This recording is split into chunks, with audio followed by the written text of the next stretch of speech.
Tertulia. No hay mucha gente en la tertulia, pero las tertulias se graban sí o sí. Así que eso. Hay preguntas, yo sé que hay preguntas, pero vamos a partir por la tarea. Entonces vamos a la tarea. T14. Esta es la tarea, ¿o no? ¿Sí?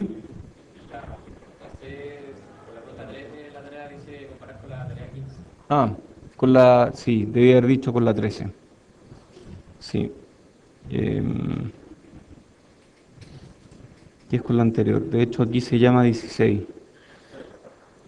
Es que, bueno, era tarea 16 el semestre pasado, pero da lo mismo. Em, entonces, esta es la tarea. Un integrador con pérdida. Dice que el circuito de la figura es un integrador con pérdida. No, mejor veámosla con este otro programa. Entonces, dice que es un integrador con pérdida. Entonces dice, determine función de transferencia. A ver, hay dos formas de hacerlo, o tal vez más. Vamos a probar al menos dos formas de hacerlo. Una forma es la forma intuitiva, otra forma es la forma analítica, carretera, y ambas debieran dar el mismo resultado, ¿cierto? Entonces veamos la forma intuitiva. Yo sé que BO partido por BI va a ser, no, mejor hagamos la forma carretera primero, después la forma intuitiva. Z2 partido por Z1. Z2 partido por Z1, ¿cierto? Todos saben eso, ¿no? Porque esta configuración inversora la reconocemos al tiro al verla. Yo la miro, inversora al tiro, listo. Aplico la fórmula, Z2 partido por Z1. ¿Cuánto es Z2? Es 1 partido por SC2, SC, perdón, en paralelo con R2. ¿Y cuánto es Z1? R1. Ya. Ay, qué lata, hay que hacer esta cosa. Ay, qué lata. Bueno, vamos a hacer un subproblema que consiste en hacer esta cosa. Y hay dos formas de resolver ese subproblema. Una es la forma analítica carretera y otra es la forma intuitiva. Voy a hacer las dos. Mm. Pero olvídense, voy a hacer las dos solamente para esta solución. Para la otra solución voy a hacer una sola. Entonces, ¿cómo hago esto? Yo sé que 1 partido por SC2 en paralelo con R2 es multiplicado por R2 partido por 1 partido por SC2 más R2 y esto yo lo puedo reducir a algo. Todos saben hacer eso, ¿cierto? ¿Alguien no sabe hacerlo? Todos saben. Ok. La forma intuitiva es decir que esta cosa en DC se parece a R2 y que a medida que aumentamos la frecuencia se empieza a parecer cada vez más a 1 partido por SC2. De hecho, en DC se parece a R2, pero va a tener una frecuencia de corte. Es como un R2 pasa abajo, por decirlo así, que en DC tiene valor R2 y a medida que aumento la frecuencia, su resistencia crece o decrece. Decrece porque el capacitor se empieza a ver como un cortocircuito que le gana a la resistencia R2. Entonces yo podría aplicar la misma fórmula del paso abajo. ¿Qué constante de tiempo ocupo aquí? Listo. O sea, esta cosa fea yo la convertí en eso, que es mucho más fácil de leer, en un solo paso. A ver, comprobemos con el método carretero. Multiplicando arriba y abajo por SC2, termino con R2 partido por 1 más SR12. Ah, sí, también. No sé. No, es que estoy haciendo esta nomás. Esta de acá. Z2. R1 da lo mismo en Z2. Pero, me perdí. No caché. ¿Qué cosa? ¿Los capacitores? Ah, verdad que es fuente de corriente. Toda la razón. Yo estaba haciendo BO partido por BI, tienes toda la razón. Porque veí como... Sí, BI es, sí, de acuerdo. Entonces R1 no sirve para nada y con eso nos quedamos. Entonces eso funciona bien. O sea, yo puedo hacer BO partido por I sub I. I sub I es BI, lo que yo había llamado BI partido por R1. Entonces, si yo tengo BI, tengo que multiplicar por R1. Bueno, eso, eso. ¿Verdad? Sí, En caso de hacerlo con BI, siendo el anterior, yo puedo sacar B sub I en relación con I sub I, ¿verdad? sí, sí, sí, sí, de hecho. Y esto es más aquí, porque si I sub I, a ver, comprobémoslo intuitivamente. Si I sub I es fijo, es DC, a frecuencia cero, S vale cero, esto me convierte a un voltaje R2 veces más grande que I sub I. Sí, está bien. Funciona. Perfecto. Check. Ya, compare respuestas con simulación. Bueno, esto la pueden hacer en Spice. ¿Quieren que la hagamos igual o resolvemos dudas de la materia porque se aproxima la I1 impajaritablemente? Me da risa la palabra impajaritable. Yo tengo un tema con el lenguaje. Eh, ¿Se lo he dicho antes o no? ¿No? Yo tengo un asunto con el lenguaje. Esto de cancelar versus pagar, que es un eufemismo. Bueno, Mi idea es hacer Spice solamente para hacer los bancos, ah, el símbolo de los bancos. pueden hacerlo de muchas formas diferentes. Em, sí, sí. Si vamos a un OPAMP en Spice.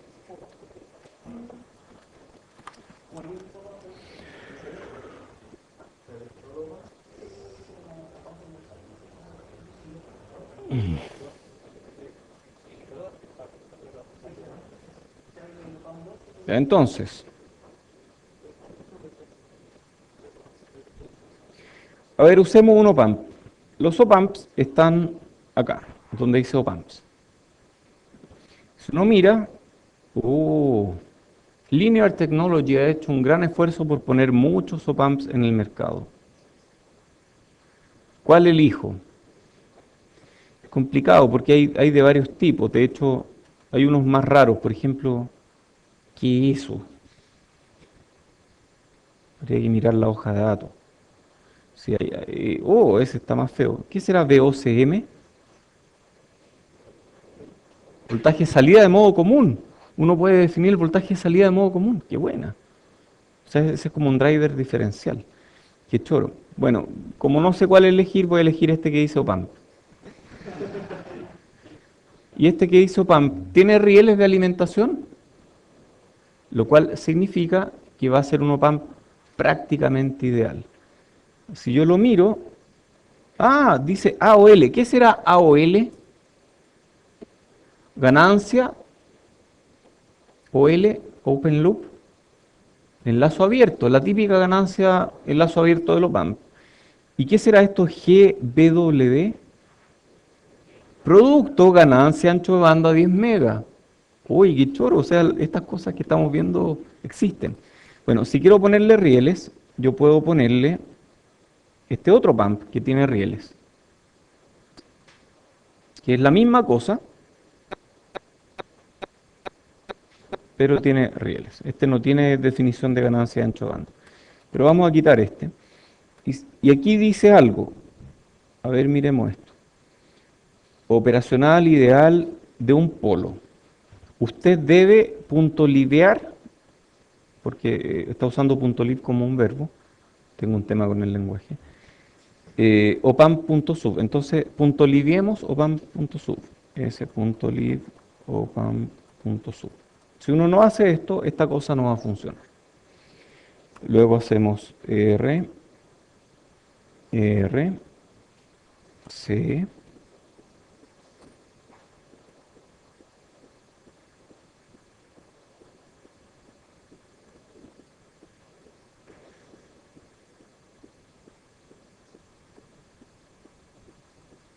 Ya, a este le ponemos, da lo mismo, da.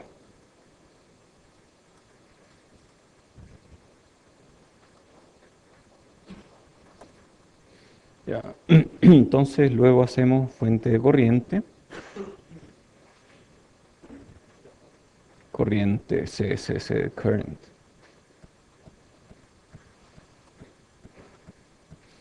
Cero. Ya, pongámosla para abajo.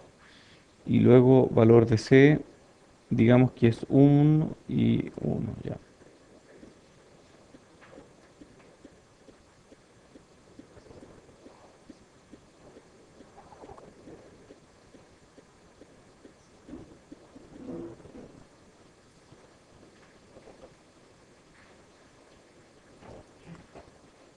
Listo, esto debería funcionar al tiro, ¿no? Entonces, hagamos un análisis AC. Por década, de nuevo, 100 desde 10 Hz hasta 10 gigas. Mi entrada es, ¿qué es eso? 40 decibeles. Ah, es que estoy mirando voltaje, ese es el problema. Pero si mido corriente, aquí esto está en 0 decibeles y la salida, oh, apareció otro polo aquí. ¿Ven el otro polo? Este otro polo es del operacional, internamente tiene otro polo. ¿Cómo movemos ese polo? Mm, Movamos el producto ganancia ancho de banda, en vez de 10 megas, pongámosle 10 gigas. Ahí se movió el otro polo, se fue. Chao, chao, polo. Entonces nos quedó un puro polo aquí que es debido a esto que está acá. Eso. ¿Más preguntas? ¿No? ¿Funciona o no? Sí, está bien. Ya. Em, ¿Qué más? Digamos. Em, Equipo. ¿Qué es esto? Ah, yo les dije que tengo un tema con el lenguaje, ¿no?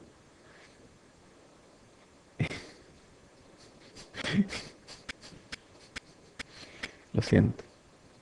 Esto lo hice hace tiempo, pero me da risa porque para mí equipo es una pésima palabra en español, porque la usamos para todo. Puede ser un equipo gerencial o el equipo de todos, o un equipo de sonido. Al computador le llaman equipo. Puede apagar el equipo. Porque decir computador es como feo, pero decir equipo no es feo. Al teléfono le llaman equipo. ¿Va a cambiar su equipo? ¿Va a renovar su equipo? Teléfono, se llama teléfono.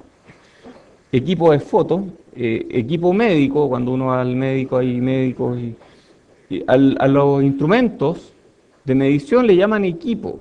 Conecte el equipo, desconecte el equipo. El auto full equipo, equipo de camping. ¿Se fijan? Entonces, yo tengo un tema con el lenguaje, como les decía, y me imagino en mi mente extraña conversación entre un gringo que viene a Chile y dice, oh, chileno, ¿cómo llamar tú esta cosa? Equipo gerencial. Y a este otro, equipo de todos. Y a esto otro, equipo de sonido. Entonces uno perfectamente puede hacer oraciones del estilo, voy a llevar mi equipo para que lo midan con el equipo y el otro equipo, porque quiero llamar al equipo y preguntarle al equipo si este equipo, este miembro del equipo va a poder jugar. Y luego de eso voy a ingresar los datos en el equipo. ¿Cómo le llamas tú a esto? Equipo, equipo, todo se llama equipo, equipo, equipo, equipo. Está mal, está pésimo. Llamémosle a las cosas por su nombre. Computador, teléfono, teléfono. Ya, olvídenlo, tengo un tema con los nombres. Ya, sorry por el exabrupto. Ya. No, es que cuando voy al laboratorio y me dicen, oye, conecto el equipo, ¿qué equipo? Osciloscopio, fuente. Hay instrumentos, esos se llaman instrumentos de medición, y hay otras cosas que también les llaman equipos, que yo les llamo herramientas, que son para construir cosas. Un cautín es una herramienta, no es un equipo. Pero conecto el equipo, no es equipo, es una herramienta, y eso otro es un instrumento. Si no me creen, busquen el significado de la RAE de equipo y se van a sorprender. Ninguna de las acepciones, la única acepción que cae dentro de la RAE es esto o esto. Estos de aquí son equipo de algo. Todos los demás no son... Ah, bueno, sí, y hablar de equipo de personas, que es una acepción para lo que los gringos llaman team. Pero en general usamos pésimo la palabra equipo. ¿Ya? Lo dije. Ah, me siento liberado. Ya. ¿Qué más? Había otras preguntas. Sí, tú tenías unas preguntas. Sí, esa es una muy buena pregunta que vamos a ver eh, con mucho detalle, o con todo el detalle que sea necesario.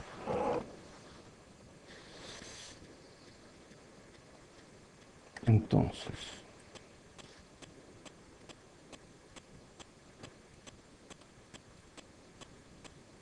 ya. Volvamos a lo que vimos hace tiempo. Nos quedamos sin pila.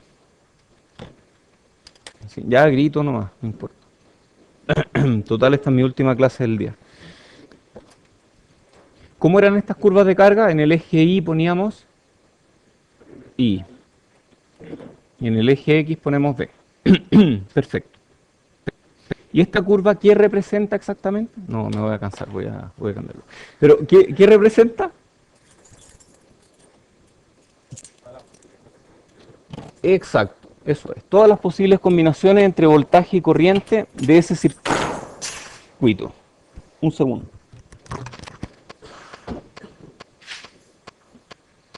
Ya.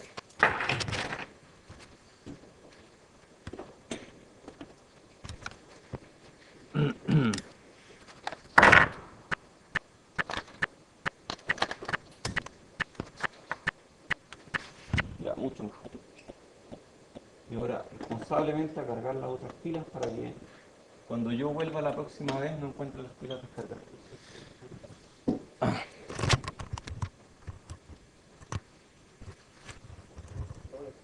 Ya.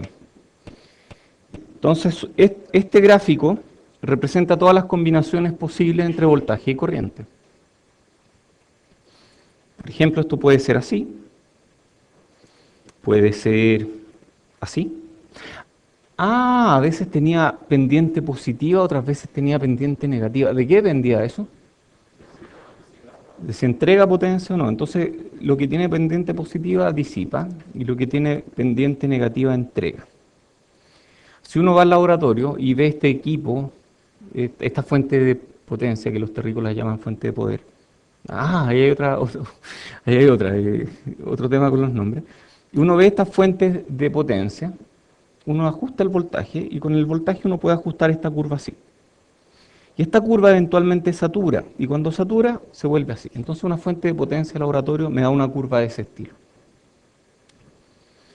Si yo voy al sol, pongo una celda solar y mido su curva voltaje potencia. Ah, también puedo hacer una curva voltaje corriente para una celda solar. Sí, entrega potencia. Y estas cosas generalmente tienen un voltaje que va en torno a 1, 1.2, 1.5 volts, hasta un cierto máximo. Y si hay más sol, se sube para arriba la curva. Y si hay menos sol, se baja la curva. Entonces esta curva me dice mucho. Yo con esta curva puedo diseñar un circuito usando ese elemento. Y una resistencia se ve así. ¿De acuerdo? Una fuente de voltaje ideal se ve así, con V igual constante. Una fuente de corriente ideal se ve así, con I igual constante. ¿Todos de acuerdo hasta ahora? Una fuente no ideal se ve así. Pregunta, ¿esa fuente es un Norton o es un Thevenin? No se puede saber, porque son la misma cosa. Un Thevenin y un Norton son matemáticamente equivalentes.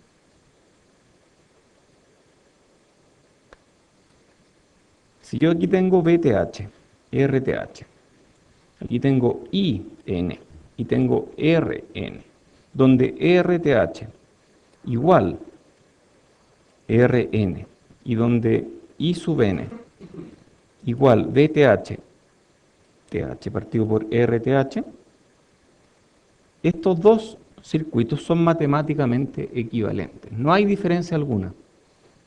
¿Cómo sé yo cuál es Norton y cuál es Thevenin? No hay forma de saberlo.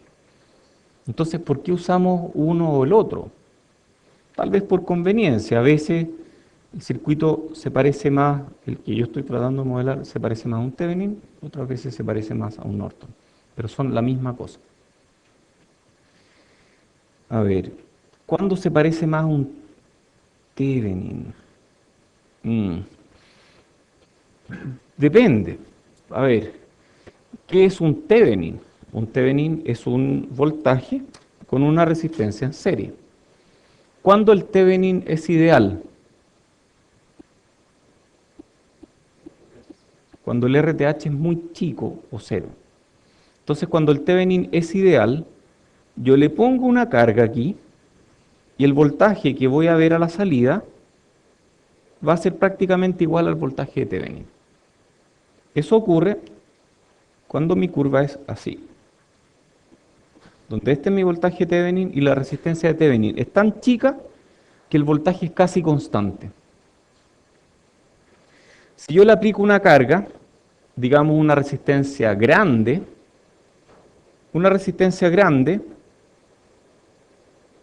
me va a dar una corriente chica. Este Thevenin no está entregando mucha potencia. Si le pongo de carga una resistencia chica, el Thevenin me va a dar mucha corriente, se está esforzando más, porque me está entregando más potencia. Pero dado que es un Thevenin casi ideal, el voltaje va a ser prácticamente el mismo que el voltaje de Thevenin. Si el Thevenin tuviera una resistencia de Thevenin relativamente grande, yo le aplico una resistencia grande, voy a tener un voltaje a la salida. Si le aplico una resistencia chica, voy a tener otro voltaje a la salida. Y claramente el Thevenin aquí se está esforzando mucho porque está entregando mucha corriente. Al Thevenin no le es fácil manejar cargas que tengan un R chico, porque se produce una caída de tensión aquí que hace que la salida sea distinta a la entrada. O sea, el Thevenin funciona mejor cuando la carga es una resistencia grande. Porque una carga resistiva grande le exige poca corriente,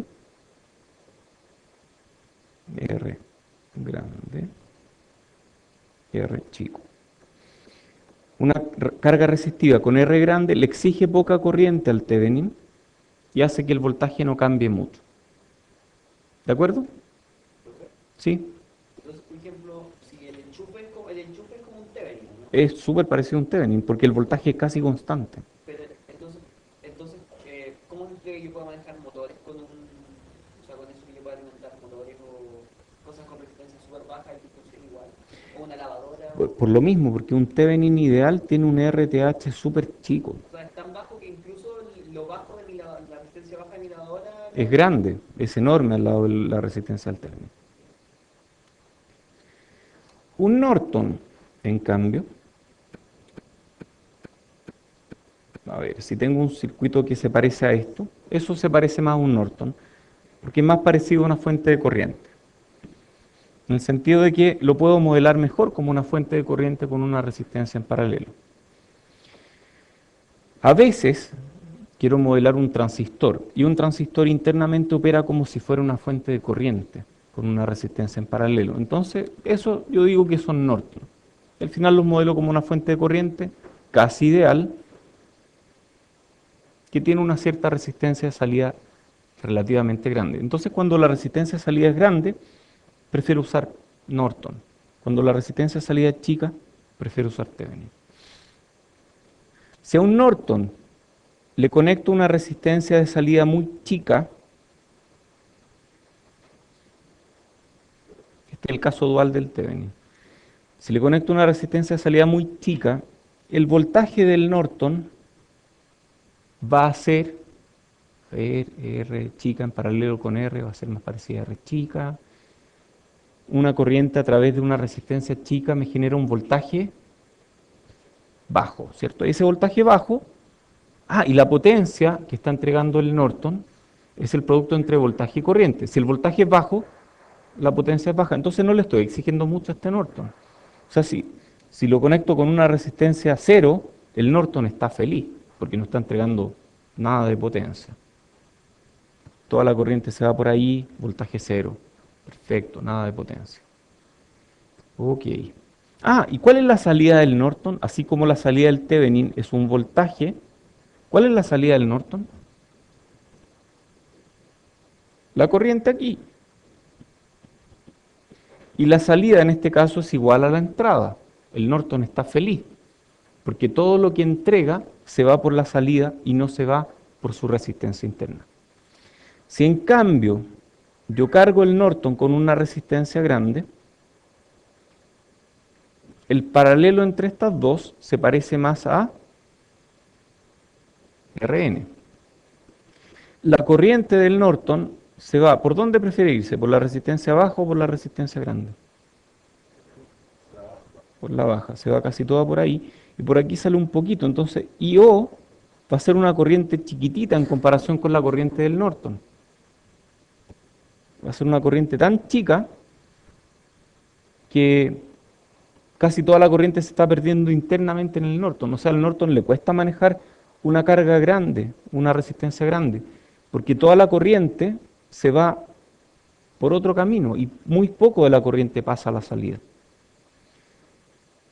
¿Qué hay con los voltajes? Si es que yo manejo una carga grande, el paralelo entre estas dos va a ser parecido a este. Y el producto entre I y R va a ser un voltaje grande. Y eso le va a requerir potencia al Norton para entregar ese voltaje tan grande. Entonces el Norton es mucho más feliz cuando le ponemos una resistencia baja de carga, porque entrega poca potencia y toda la corriente se va por la carga, entonces la carga tiene toda la corriente que debería tener. ¿Te queda más claro, sí o no? ¿Sí? ¿Hay más preguntas de esto mismo? ¿O de algo más? Recuerden que esta tertulia es la última en la práctica antes de la I.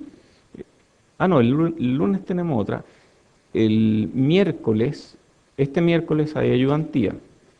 Y el miércoles antes de la I hay tertulia, pero esa tertulia es como la del resignado. O sea, a esa altura es poco lo que pueden aprender. Entonces aprovechen hoy día y aprovechen el lunes y pregunten todo lo que quieran. Recuerden, no hay preguntas tontas. ¿Sí? ¿Pregunta? ¿Sí?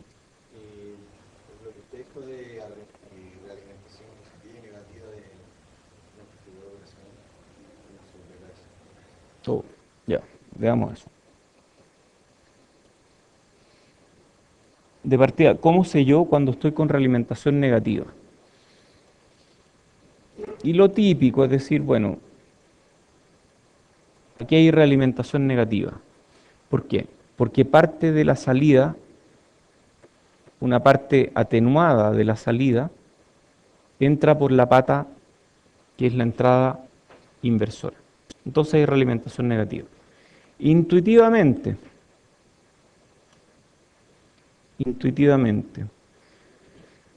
si este voltaje es muy alto, este voltaje va a ser muy alto. Si este voltaje es muy alto, esta diferencia se vuelve muy chica. Va a tratar de bajar este voltaje. De manera que esta diferencia sea lo que tiene que ser, chica en valor absoluto. ¿Cómo sería realimentación positiva? Por ejemplo,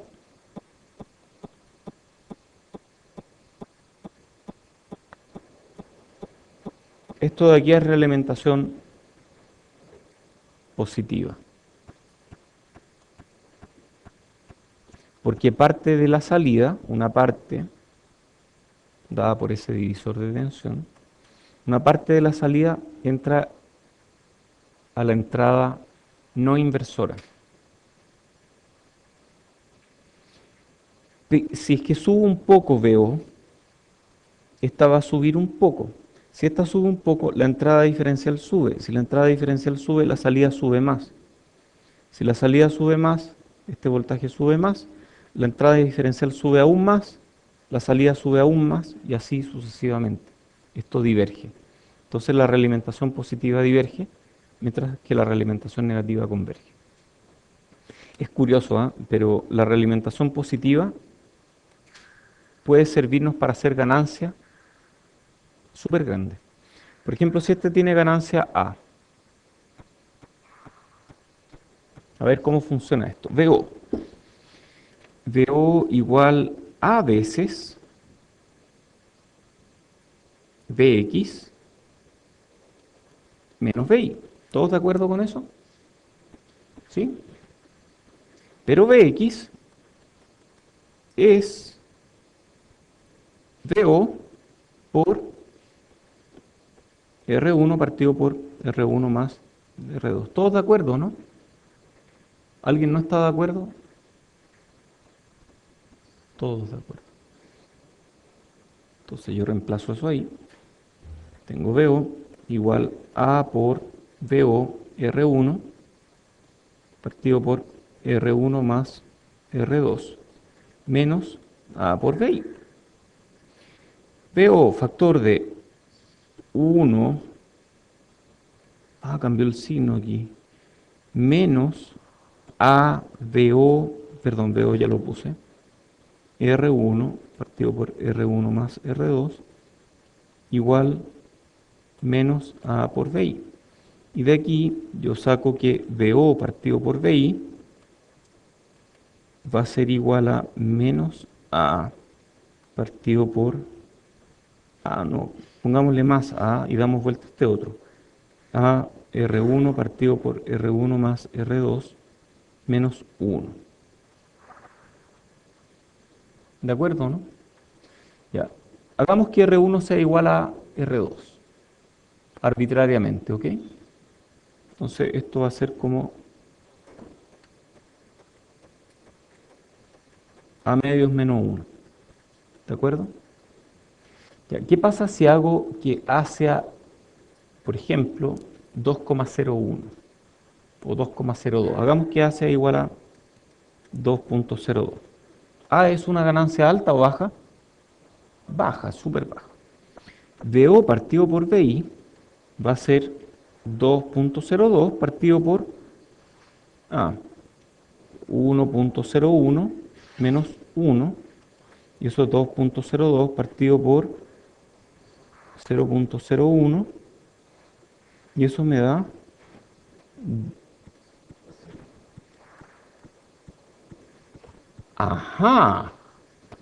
por eso no nos enseñan realimentación positiva, porque es la forma fácil de hacer ganancias. Y no quieren que este mundo sea fácil, es mucho más fácil sacar, o sea, la realimentación positiva me permite sacar ganancias altas a partir de ganancias bajas. ¡Oh, excelente! Lo logré! Voy a patentar esto. No funciona así. Lo que hice es correcto en términos matemáticos, funciona impecablemente bien. El problema de la realimentación positiva es que requiere un circuito que sea infinitamente rápido. Yo aquí a A no le puse ningún polo. Si yo a A no le pongo ningún polo, esto funciona bien y puedo sacar ganancias altas a partir de ganancias muy bajas. Si yo a A le pongo un polo, donde sea, va a provocarme este efecto de que cuando yo aplico un voltaje en la entrada, por ejemplo, bajemos la entrada. Yo voy a bajar un poquito la entrada. Antes de que esto pueda reaccionar, este voltaje diferencial creció. Si el voltaje diferencial creció, mi salida creció. Si mi salida creció, este voltaje creció. Si este voltaje creció, el voltaje diferencial creció aún más. Si el voltaje diferencial creció aún más, la salida creció más. Si esta salida creció más, este voltaje creció más. Ustedes ya lo ven. Ahí diverge, ¿cierto? Es fácil ver que esto diverge rápidamente con realimentación positiva. Eso no se ve reflejado en esta ecuación, porque esta ecuación asume que A es infinitamente rápido. Pero si yo reemplazo A por un A partido por 1 más S tau, me ocurre este efecto raro en que deja de funcionar también. Esto de realimentación positiva es más antiguo que la realimentación negativa. Cuando había tubos y no había transistores, costaba mucho sacarle ganancia a los tubos. Como costaba tanto sacarle ganancia, había que inventar formas de lograr ganancias altas a partir de ganancias bajas. Y la realimentación positiva, que en ese tiempo le llamaron regeneración, resultó ser la forma de obtener ganancias altas a partir de ganancias bajas. Pero había que compensar muy cuidadosamente para que esto no oscilara. Hubo una guerra de patentes entre el inventor de la realimentación positiva o regeneración y otros que quisieron copiarla. Finalmente ganó el que inventó la regeneración y los que quisieron copiarla no pudieron copiarla. Pero todo el mundo sabía que podían lograr más ganancia los amplificadores si es que había realimentación positiva o regeneración. Entonces, estas guerras de patentes, estamos hablando de los años 20, 1920, o sea, casi 100 años atrás, se resolvieron de esa forma. El tipo que inventó la regeneración era quien tenía el derecho a usar regeneración en sus amplificadores. Y los otros no tenían derecho, entonces vendían un equipo, un sistema de sonido, que no tenía regeneración. Yo no sé si esto es verdad o no, pero tenían atrás un jumper que estaba al acceso del usuario y decía, cuidado, no corte este jumper, porque si lo corta el amplificador va a ser de regeneración. Obviamente el gallo llega, lo corta y listo. Y tiene un amplificador con mucha más ganancia y nadie rompió ninguna patente. O sea, esto es más viejo que el hilo negro, ¿cierto? No es lo ético, no es lo correcto, pero bueno, se ha hecho todo el tiempo. Ya, eso resuelve tu duda de realimentación positiva y te da una idea de cómo históricamente antes había amplificadores. Ah, espérate, entonces para terminar el cuento. Cuando a Harold Black se le ocurre la realimentación negativa como una forma de bajar la ganancia de los amplificadores, dijeron, este gallo está loco, está tratando de bajarle la ganancia a amplificadores a los que nos cuesta darles ganancia. Entonces, la primera vez que alguien propuso realimentación negativa fue como, ¿para qué sirve esto? Es inútil. Ahora que los amplificadores tienen mucha ganancia, sirve para definir ganancias precisas y aumentar el ancho de banda. Ya, eso. Dale. ¿Cómo funcionan los osciladores que tienen? Ah, osciladores.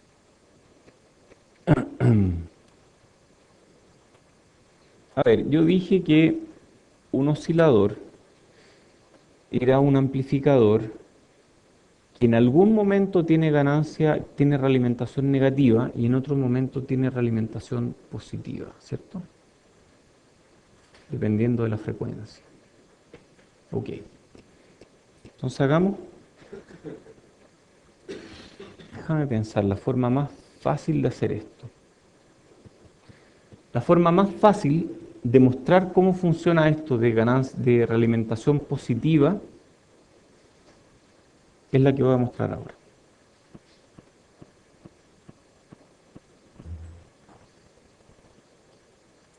No, mejor vamos a hacerlo ahí.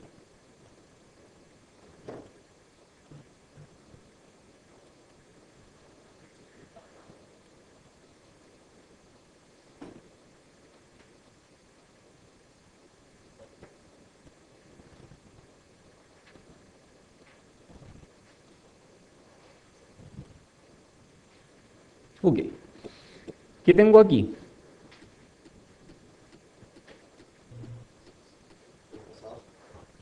A ver, tengo tres pasabajos en cascada, en un anillo, ¿cierto? Son tres pasabajos en un anillo. ¿De acuerdo? Ok. En bajas frecuencias. Veamos en bajas frecuencias. ¿Qué pasa en bajas frecuencias? ¿Qué pasa con los capacitores? Se van.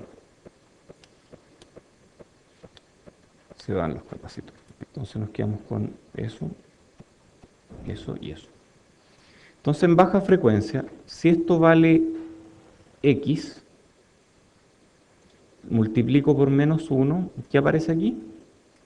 Menos x, multiplico por menos 1, ¿qué aparece aquí? Más x, multiplico por menos 1, aparece menos x. Y lo que dice esto es que x es igual a menos x. La solución a ello es x igual a 0. Entonces en baja frecuencia no va a pasar nada. Este circuito va a permanecer en 0 y no va a hacer absolutamente nada. Si aplico frecuencia, digamos que de alguna forma puedo inyectar una señal. Si quieren lo podemos inyectar con alguna fuente externa, lo que sea. Pero logro hacer que haya alguna frecuencia a la cual esta red RC me produce un desfase de 60 grados, y exactamente 60 grados. Entonces, yo sé cuánto es esta red RC, yo sé R, yo sé C, por lo tanto, sé a qué frecuencia esto me va a dar un desfase de 60 grados. ¿De acuerdo? A esa frecuencia, de aquí a allá va a haber un desfase de 60 grados. De aquí a acá va a haber ¿cuánto? 180. Entonces, 60 menos 180 son 120 grados. De aquí a acá hay un desfase de 60 grados.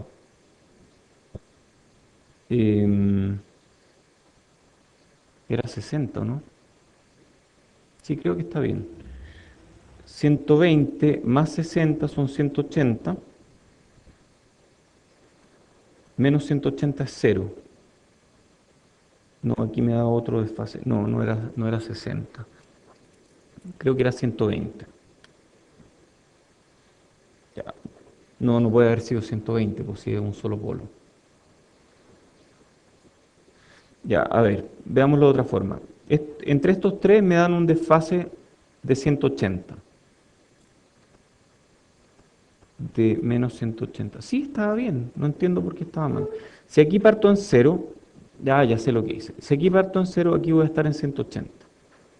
Si aquí estoy en 180 y este tiene 60 grados, aquí voy a tener 240.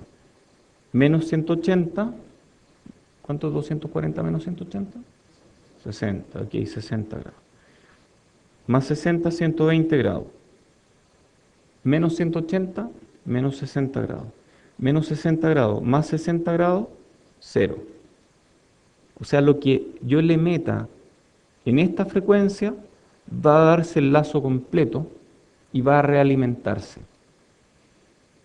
Y va a realimentarse. Y si yo esto en vez de ponerle 1 por, le pongo 2 por, esto va a oscilar. Entonces la forma más fácil de hacer que algo oscile es aplicarle la frecuencia a las cuales produce realimentación positiva. Entonces vimos que había realimentación negativa, de hecho esto convergía a 0. Pero a esta frecuencia hay realimentación positiva, porque si yo le aplico una entrada, la salida va a estar en la misma fase con la entrada y va a hacer que la entrada crezca y la salida va a crecer. Si yo a esto le doy ganancia, la salida va a crecer, la entrada va a crecer, la salida va a crecer, la entrada va a crecer y eso ahí tiene realimentación positiva. Pero esa realimentación positiva va a ocurrir exactamente a una frecuencia, a la frecuencia a la cual este desfase es de 60 grados. A frecuencias mayores no va a haber realimentación positiva. A frecuencias menores no va a haber realimentación positiva. Solo a esa frecuencia va a haber realimentación positiva. Por lo tanto, esa es la única frecuencia que va a aparecer en este circuito. Y este circuito va a oscilar exactamente a esa frecuencia. Podemos hacer un SPICE, si no me creen. Si no hay más preguntas.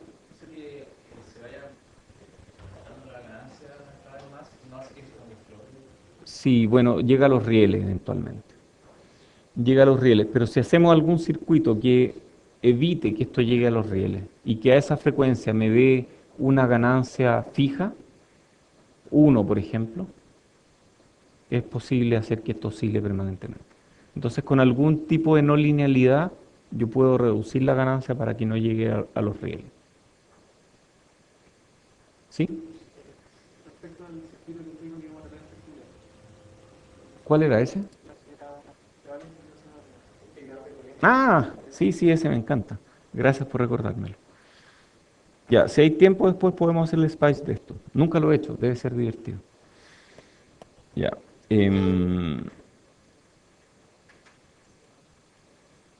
Ya, entonces el circuito que hice fue esto que está acá. Menos infinito o lo que sea. Entonces, uno mira este circuito y ¿qué hace este circuito? Es la gran pregunta, ¿cierto? Entonces, lo primero que yo voy a preguntarme es, o mejor hagámoslo con un operacional. Eso es equivalente a lo que puse antes, ganancia menos infinito, ¿cierto?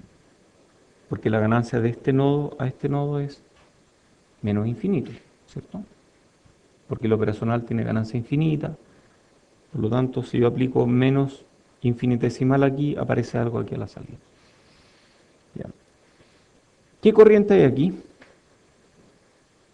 Operacional ideal. 0. Si la corriente es 0, ¿qué corriente hay por el capacitor? 0.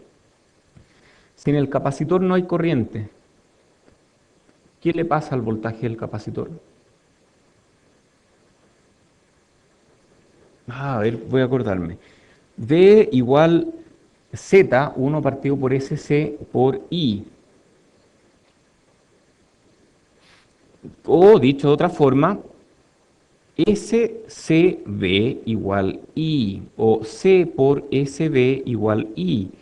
¿S qué era? Operador derivada. dB a dt igual I. Si I vale 0, significa que la derivada de este voltaje es 0. Si la derivada de ese voltaje es 0, ¿qué significa que le pasa a ese voltaje? Que no cambia nunca, que es constante. Entonces, si yo tengo este circuito tal cual como está aquí, va a tener un voltaje constante. O sea, este nodo va a tener un voltaje constante. ¿De qué va a depender? De la condición inicial que haya. O sea, este circuito de alguna forma, ¿qué está haciendo? Está manteniéndome un voltaje, o sea, es como un circuito que me guarda un voltaje. Es como una especie de, podríamos decirlo, podríamos tener el atrevimiento para decir que es una especie de celda de memoria analógica que guarda un voltaje y lo mantiene ahí hasta que alguien le cambie este voltaje al capacitor. Es una memoria analógica, eso es. Esto es una celda de memoria analógica. ¿Cómo borro la memoria? Pongo un switch ahí. Si yo cortocircuito ese switch, la memoria vuelve a cero. Perfecto. Voy a dibujarlo más abajo porque no me quedó espacio para el switch. Entonces,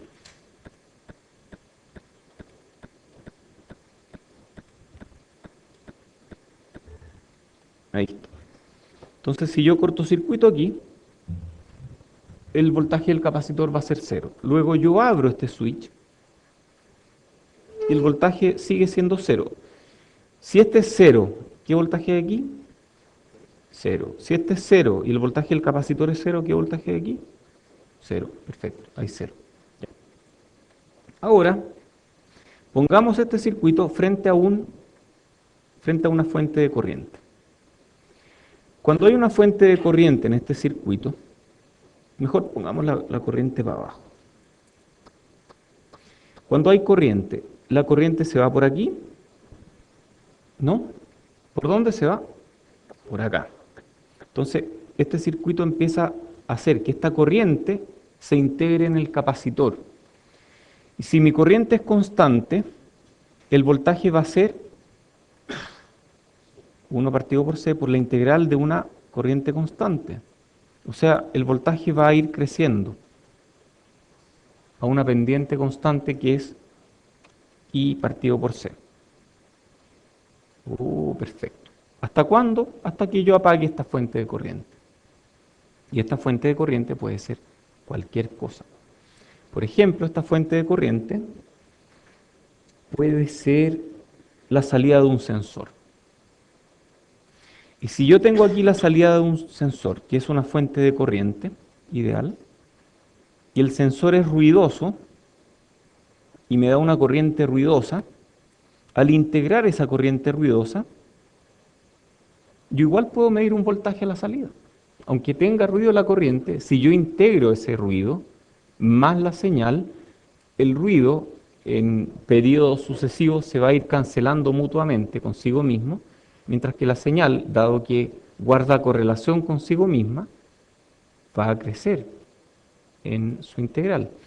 Por lo tanto, la salida ruidosa va a ir creciendo en el tiempo con una pendiente proporcional a mi corriente de entrada. O sea, yo con este circuito puedo filtrar ruido y tener corriente de entrada siendo integrada. ¿Para qué más puedo usar este circuito? Bueno, hay un montón de circuitos que son sensibles a la corriente. Este es uno de ellos y este se llama CTIA, que viene de Charge Trans Impedance Amplifier, o en general TIA por amplificador de transimpedancia, o algo así. No, mentira.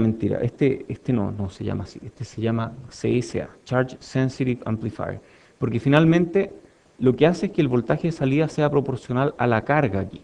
Entonces vamos a un lugar alejado, vámonos a CERN, donde ponemos a colisionar partículas, y hagamos un detector. Y ese detector es una especie de fuente de corriente que entrega un pequeño impulso cada vez que una partícula pasa por ahí. Cuando esa fuente de corriente se activa, porque pasó una partícula, genera ese impulso. Y ese impulso tiene una cierta carga. En un circuito como este, esa carga va a aparecer aquí como un voltaje de salida. Ese voltaje de salida va a ser igual a la carga de entrada partido por esa capacitancia. Y esa carga es la integral de esa corriente, perdón. Carga es la integral de la corriente. Ok. Entonces me llegó una partícula y yo vi un voltaje de salida que es proporcional a la cantidad de carga que llevaba esa interacción. 25 nanosegundos después quiero estar listo para medir carga nuevamente. ¿Qué hago? Cierro este switch. Luego lo abro, este voltaje cae a cero y ya estoy listo para recibir una nueva carga. Llegó nueva carga y tiene otra amplitud, y esa amplitud está de voltaje que yo miro aquí es proporcional a la carga en la entrada. Entonces este amplificador me integra carga de alguna forma. ¿Cómo es eso que me integra carga? A ver, tratemos de entenderlo de alguna forma. Quitémosle el switch, dejémoslo así. ¿Qué impedancia tiene ese amplificador visto hacia allá? ¿Qué impedancia tiene?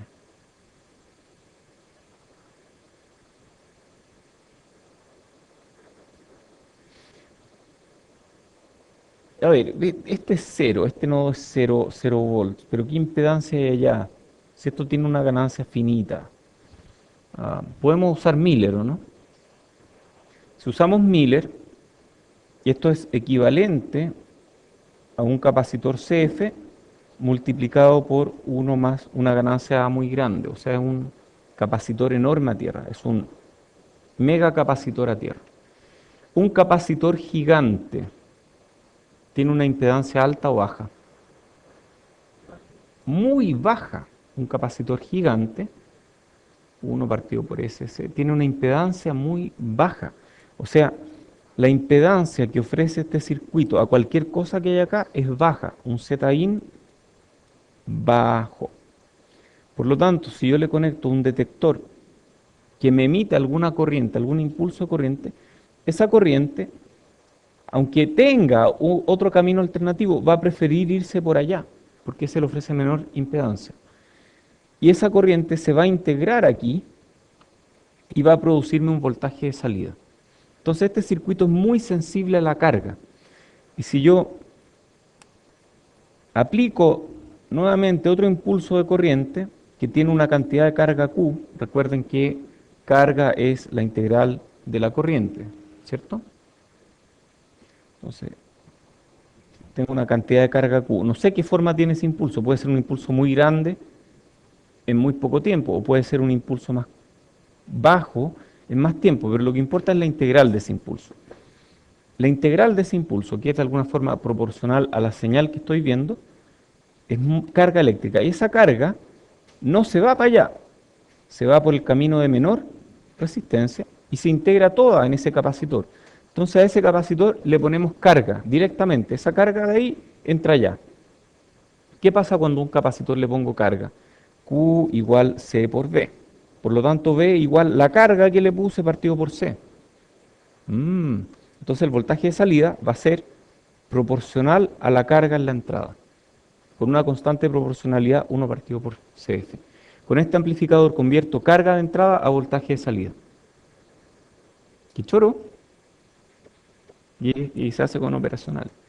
Este circuito funciona súper bien en los amplificadores de carga para experimentos de física de partículas. Suena impecable. Yo he hecho de esto y funciona súper bien. Recibe carga, toda la carga queda a la salida y uno ve un escalón de voltaje a la salida. Eso. Me encanta este circuito. Y si uno tiene un detector de luz, pasa lo mismo. Por ejemplo, si yo tengo un fotodiodo que me entrega una cantidad de corriente en función de la luz que recibo, si yo quiero medir luz, mientras más tiempo espero, más integro esa corriente, que es proporcional a la cantidad de luz. Entonces este circuito sirve para un montón de cosas. Y si le quito la entrada, se convierte en una celda de memoria analógica. Qué choro. Cumple muchos roles, dependiendo de dónde lo ponga. Es muy bueno. O sea, si yo apago esta fuente de corriente en la entrada, la apagué, el circuito queda así, va a mantener ese voltaje hasta el infinito. A menos que haya una corriente de entrada o que haya algún camino DC que me quite la carga del capacitor. Eso, ¿más preguntas? ¿Preguntas de alguna otra parte de la materia? ¿Algo que tengan dudas? Bueno, si no hay muchas dudas, estudien para que lleguen con hartas dudas el lunes. Este miércoles hay ayudantía, pero el lunes tenemos nueva tertulia. Y yo creo que la tertulia es el mejor lugar para que ustedes aclaren sus dudas, porque la aclaran ustedes y la aclaran sus compañeros. Dado que las notas no son relativas, a ustedes les conviene que sus compañeros sepan más que ustedes, para que así les puedan enseñar a ustedes, o que sepan lo mismo que ustedes. Entonces, pregunten, para que sus compañeros también aprendan. ¿De acuerdo? Así el mundo es mejor. Si todos saben más, el mundo es mejor, necesariamente. Así que pregunten, por favor, pregunten en la próxima tertulia. Traigan preparadas preguntas. Lo peor que puede pasar es que me dejen pillo con alguna. Y eso sería muy divertido para ustedes. Así que preparen preguntas. Eso. Nos vemos el miércoles en clase.